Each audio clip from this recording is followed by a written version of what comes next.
Kalian pernah dengar kasus Sum Kuning nggak? Kasus seorang korban pemerkosaan yang entah gimana malah jadi tersangka. Kasus ini dulu sempat heboh sekali. Please dengarkan sampai habis, bareng-bareng kita menolak lupa.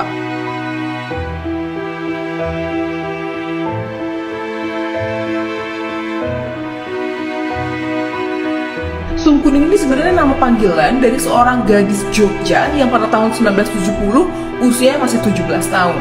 Nama aslinya Sumarijam. Sum Kuning sehari-hari berjualan telur dari kampung ke kampung. Hari itu juga sama, 21 September 1970, hari paling buruk dalam hidup dia, hari yang gak akan mungkin dia lupa. Awalnya, semua berjalan normal, dia jualan seperti biasa. Namun, karena sebagai pembeli, dia selesai berjualan itu agak terlambat. Gak seperti sekarang, pada saat itu pilihan transportasi sangat terbatas, jam 5 semua bis sudah off. Sialnya, Sum Kuning selesai berjualan lewat dari jam 5. Maka terpaksa dia berjalan kaki untuk pulang ke rumah. Mungkin kalau kita bayangin dengan situasi Jogja sekarang, pasti kita bingung, apa yang mengerikan dari berjalan kaki jam 5 sore? Tapi situasinya berbeda sama sekali. Jogja 52 tahun tidak seramai ini.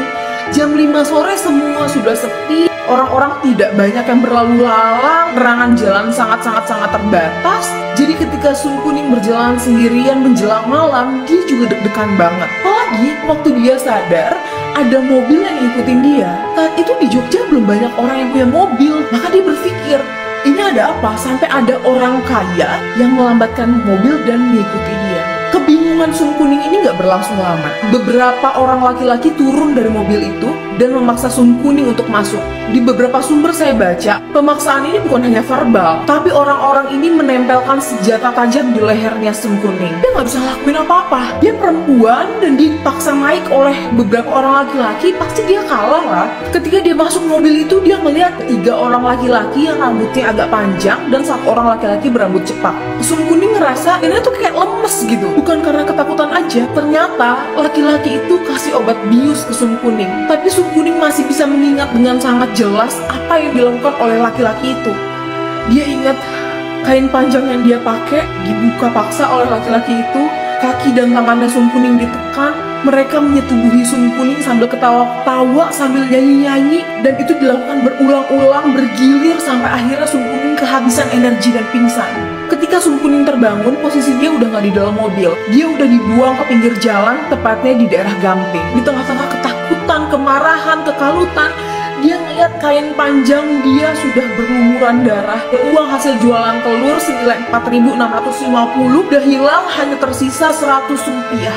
Karena uang inilah dia memberanikan diri untuk menyetop abang becak, dan dia minta diantarkan ke rumah salah satu orang kenalannya yang dia ingat posisinya nggak jauh dari sana. Sum Kuning cuma bisa nangis aja ketika dia udah sampai ke rumah kenalannya itu. Namanya Ibu Sulardi.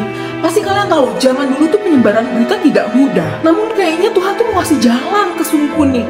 Tetangga Ibu Sulardi ini ternyata adalah seorang wartawan. Namanya Pak Tut Sugiarto. Pak Tut ini kemudian menghubungi teman wartawannya, namanya Pak Imam, yang dia ingat punya akses untuk menghubungi polisi militer. Dan polisi militer inilah yang akhirnya mengantarkan Sum Kuning yang kesakitan luar biasa ke rumah sakit Bethesda. Di sisi lain, wartawan tadi mendalami berita Sum Kuning dan mulai menyebarkannya di media tempat dia bekerja.